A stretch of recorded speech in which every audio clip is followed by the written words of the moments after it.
Muy buenas tardes a todos. Aquí estamos con el tiempo de la Biblia, el tiempo de lectura, en búsqueda, como decimos siempre, de enriquecer conocimiento y especialmente que la palabra nos hable, que descubramos qué es lo que necesitamos de eso que estamos leyendo.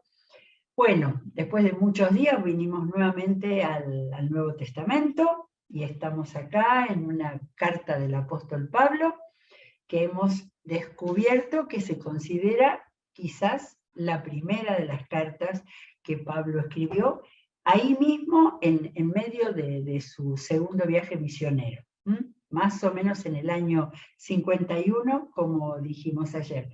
De manera que Pablo no había desarrollado todavía la práctica de a tantas iglesias a las que le escribió, y no quiere decir que fuera menos importante que las demás, ¿no es cierto?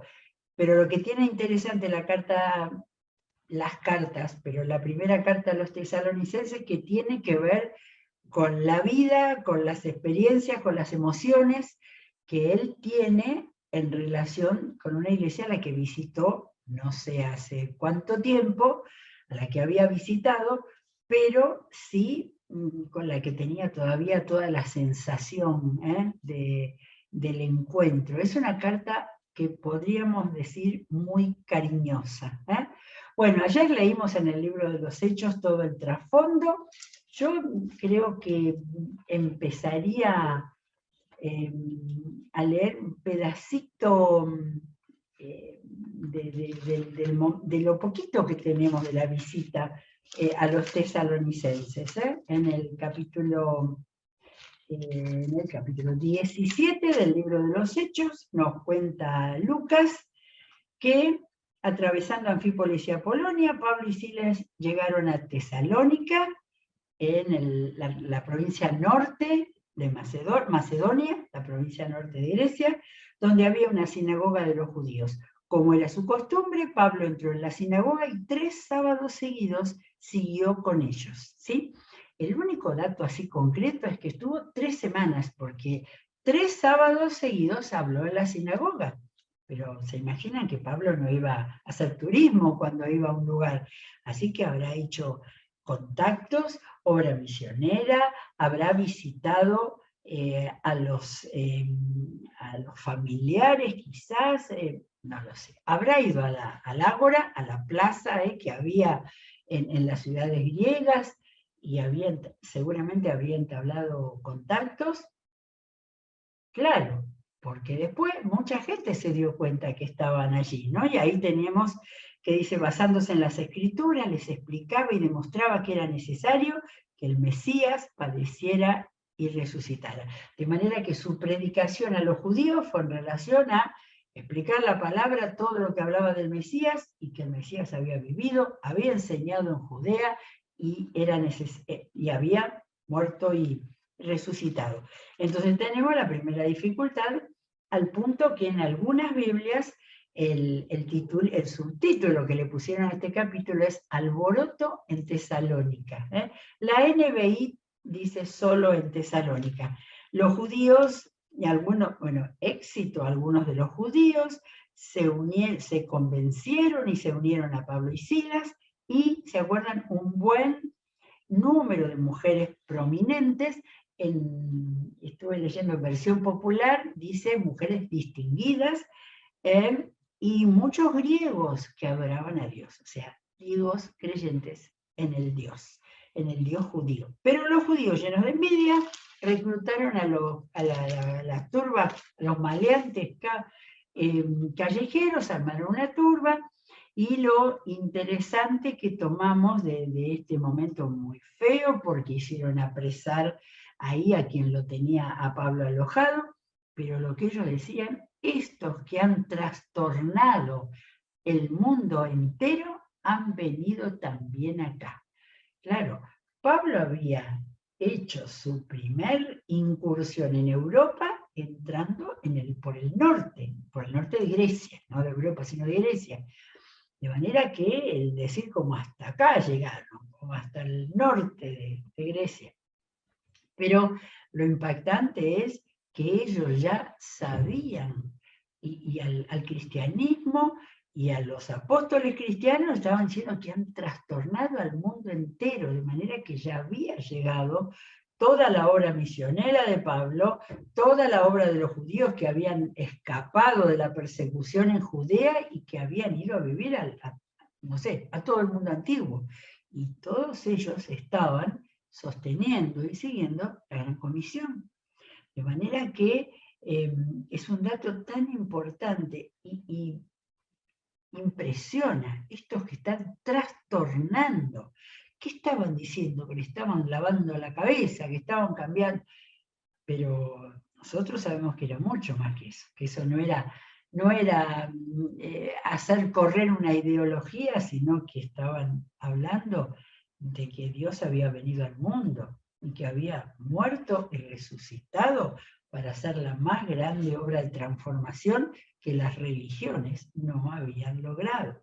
Así que ahí tenemos después de todo ese alboroto, Pablo y Silas fueron a Berea, y ayer leímos también todo lo relacionado a la otra ciudad del interior que estaba cercana a Tesalónica. De ahí leímos que Pablo fue a Atenas, ¿sí?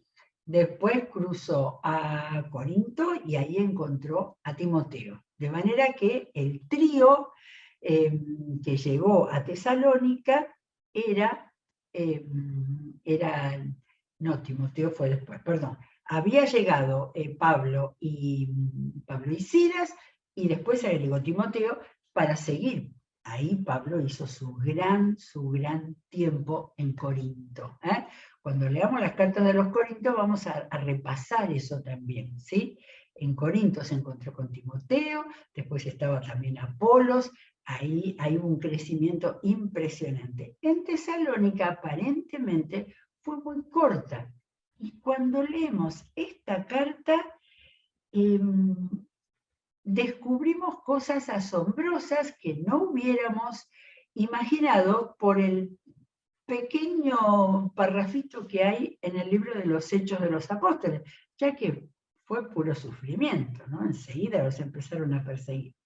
Muy bien, estamos en 1 Tesalonicenses 1 y sin perder más tiempo empiezo a leer.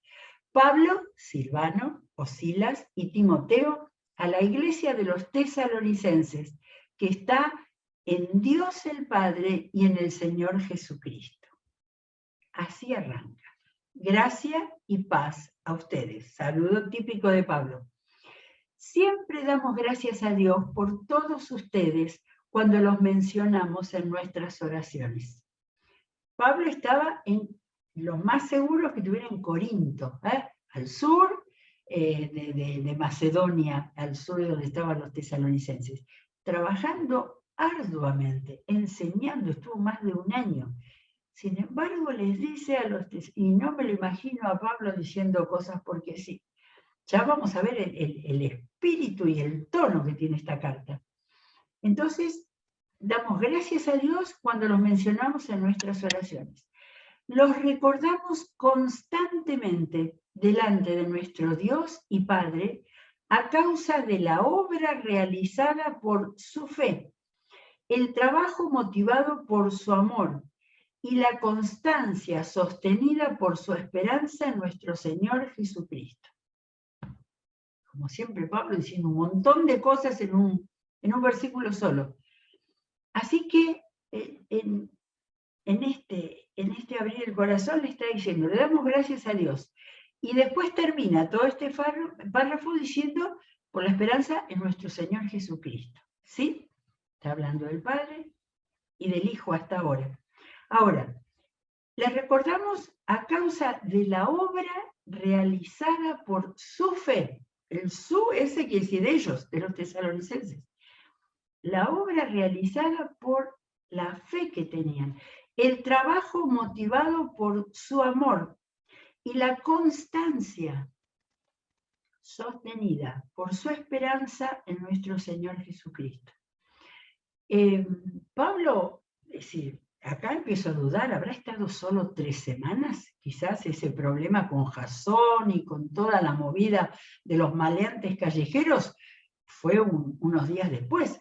Por lo pronto lo que dice que estuvo 3 sábados en la sinagoga. Quizás después se quedó unos días más predicando a los gentiles, a la gente que estaba por ahí. ¿Mm?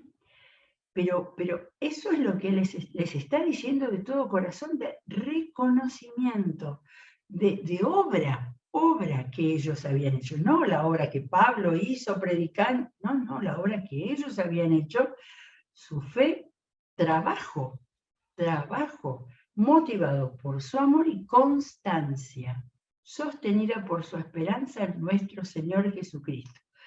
Hermanos amados de Dios, atención, porque me dice alguien por ahí que 28 veces aparece en la carta la palabra hermanos. Yo no la conté, pero me empecé a dar cuenta cuántas veces Él los está tratando hermanos. Hermanos amados de Dios, sabemos que Él los ha escogido, elegidos de Dios, porque nuestro evangelio les llegó no solo con palabras, las palabras eran de Pablo y Silas, sino también con poder, es decir, con el Espíritu Santo. Aquí aparece, acá tenemos en 4 versículos tenemos la Trinidad completa, es decir, al Dios único que se manifestó en 3. Así que dice, palabras de Pablo, con poder, es decir, con el Espíritu Santo, y con profunda convicción de ellos. Las palabras de Pablo, el poder del Espíritu Santo y la convicción de ellos. Como bien saben, estuvimos entre ustedes buscando su bien. Ustedes se hicieron imitadores nuestros y del Señor, cuando, a pesar de mucho sufrimiento, recibieron el mensaje con la alegría que infunde el Espíritu Santo. A mí todo esto me hace pensar que no, de ninguna manera Pablo escribía así, poniendo cosas lindas, ¿no? Es decir, está marcando de la fe, del amor, del trabajo, y acá aparece en medio del sufrimiento, porque claro, no solo Pablo y Silas fueron corridos, todos los nuevos creyentes, y el alboroto, y el chismerío que habrá sido ese poner preso a Jasón y que después lo dejaron salir. Recibieron el mensaje con la alegría que infunde el Espíritu Santo. Y me dio ganas de ir a volver atrás de la carta a los tesalonicenses, la de los Gálatas, cuando Pablo les habla a los Gálatas de el fruto del Espíritu Santo. A ver dónde estaba la alegría. El fruto es amor, alegría, paz. Así que el segundo fruto es la alegría. Y Pablo les está hablando a ellos que a pesar de que han tenido sufrimiento, en realidad su presencia sirvió para que recibieran el Evangelio, se entregaran al Señor. Pero después Pablo se fue, y Silas, y ellos quedaron con marcados, seguramente, con todos estos alborotadores, y aparte todas las injurias y todas las cosas que ellos habrán dicho. Pero recibieron el mensaje con la alegría que infunde el Espíritu Santo. De esta manera, constituyeron en ejemplo para todos los que se constituyeron en ejemplo para todos los creyentes de Macedonia y de Acaya, de la provincia norte y la provincia sur, en la cual estaba Corinto, donde él estaba escribiendo. Se construyeron en ejemplo, de manera que hay un montón de cosas que nosotros no sabemos, que no fueron relatadas, de la actitud de los tesalonicenses para que recibieran de Pablo esta felicitación. Bueno, seguimos porque él sigue. Partiendo de ustedes, el mensaje del Señor se ha proclamado no solo en Macedonia y en Acaya, sino en todo lugar. Viajaron, salieron, se movieron. A tal punto se ha divulgado su fe en Dios que ya no es necesario que nosotros digamos nada. Sigo con el versículo 9. Ellos mismos, toda la gente que los ha escuchado, cuentan de lo bien que ustedes nos recibieron y de cómo se convirtieron a Dios, dejando los ídolos para servir al Dios vivo y verdadero, y esperar del cielo a Jesús, su Hijo, a quien resucitó. De manera que está diciendo que el testimonio de Pablo, el testimonio de Pablo y de los tesalonicenses, hizo que recibieran al Señor los gentiles, ¿sí? Y todos ellos a esperar del cielo. Es la primera vez que Pablo habla de la venida de Jesús, ¿sí? Es especial, su especial interés fue hablar de eso, al punto que un capítulo que viene más adelante habla de eso. Y una frase que después también va a aparecer por otro lado: Jesús su Hijo, a quien resucitó, que nos libra del castigo venidero. Ahí no se sabe si está hablando de la segunda venida o si se sabe de la tribulación, porque ya sabían que apenas empezaban a predicar, apenas empezaba a correr la verdad del Evangelio con convertidos, ya venían enseguida sobre ellos. Así que quizás a eso se refería. Capítulo 2. Hermanos, de nuevo, bien saben que nuestra visita a ustedes no fue un fracaso. De manera que sigue la misma línea de hacer un análisis de lo que fue la evangelización en Tesalónica. Y saben también que, a pesar de las aflicciones e insultos que antes sufrimos en Filipos, ¿se acuerdan de la cárcel? Cobramos confianza en nuestro Dios y nos atrevimos a comunicarles el Evangelio en medio de una gran lucha. De manera que les agradece a ellos que haya sido tan grato el tiempo, la predicación. Nuestra predicación, dice en el versículo 3, no se origina en el error ni en malas intenciones, ni procura engañar a nadie.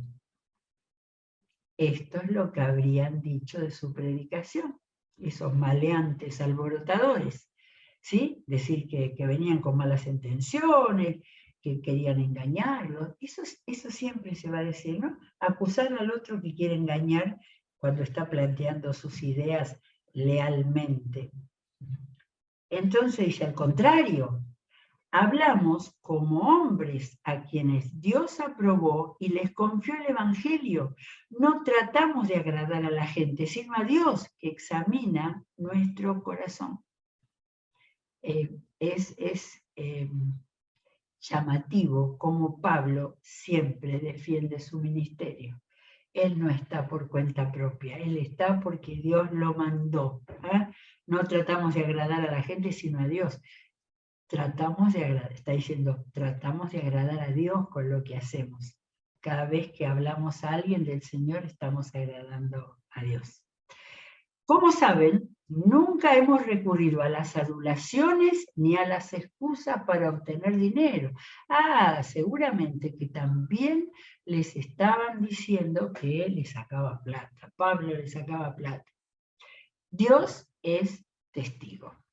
Tampoco hemos buscado honores de nadie, ni de ustedes ni de otros, aunque como apóstoles de Cristo hubiéramos podido ser exigentes con ustedes, pedir cosas, ¿sí? Los tratamos con delicadeza. Qué buena esta traducción.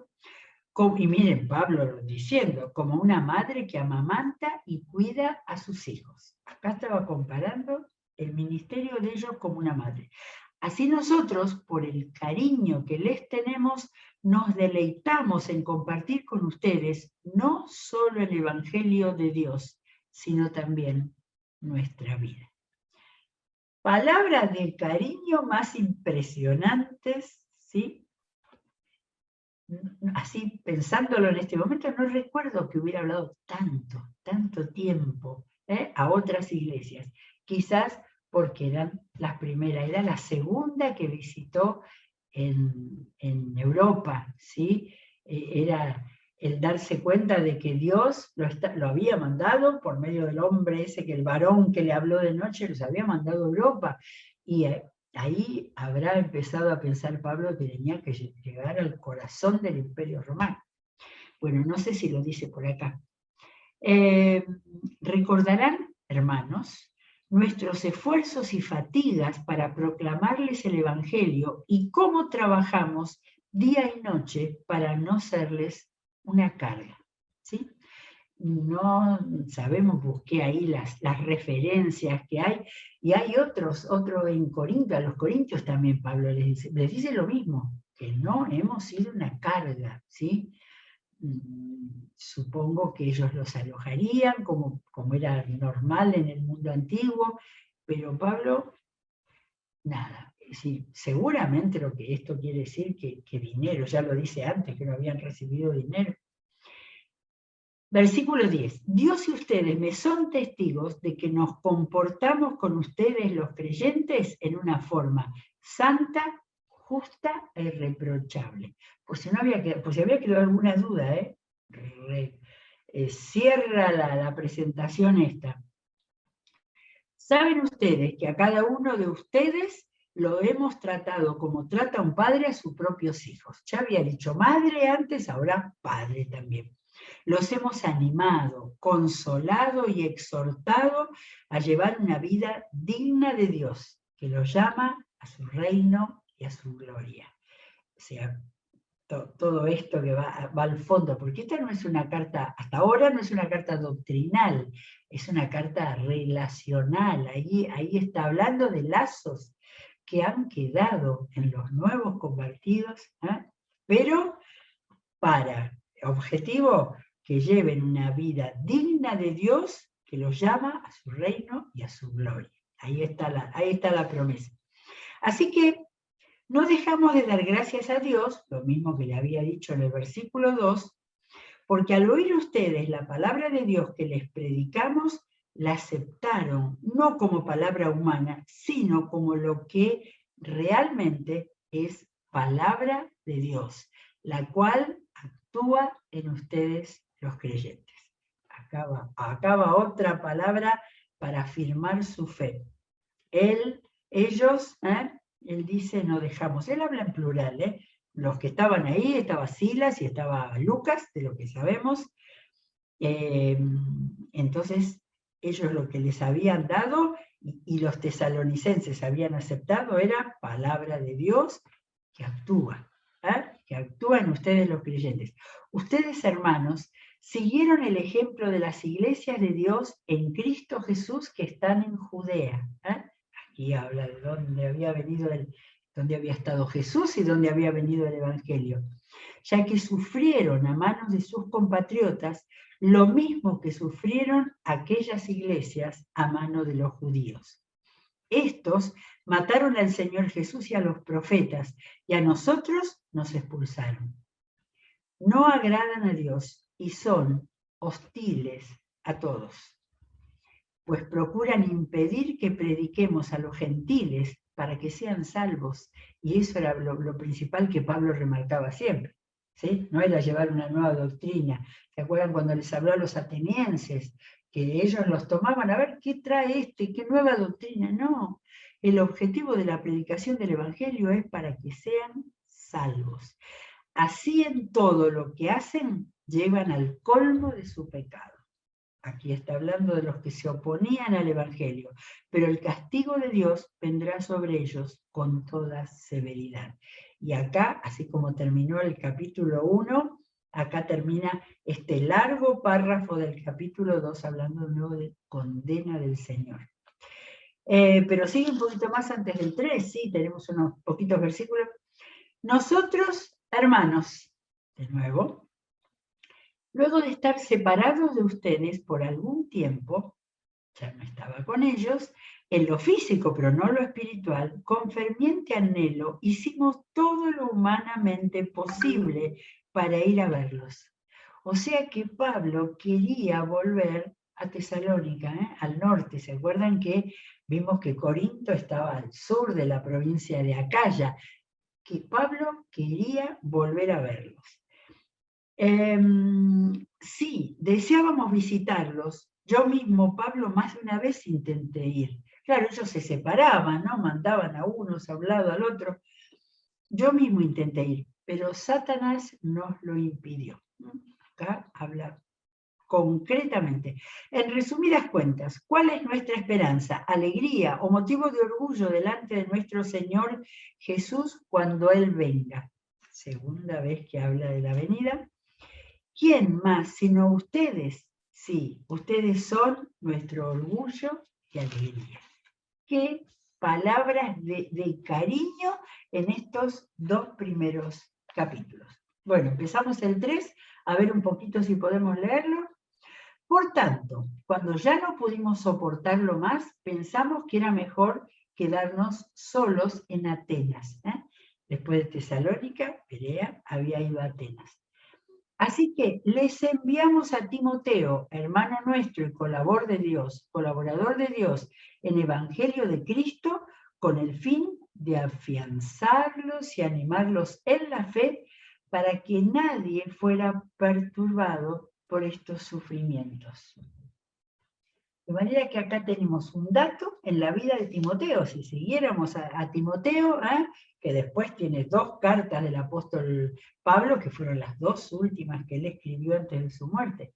Pero entonces acá nos dice que es como si Pablo tuviera miedo que se enfriaran en la fe o que tuvieran mucha lucha y sufrimiento, porque esa turba que andaba por ahí, seguramente una vez ido Pablo, los iba de alguna manera a perseguir.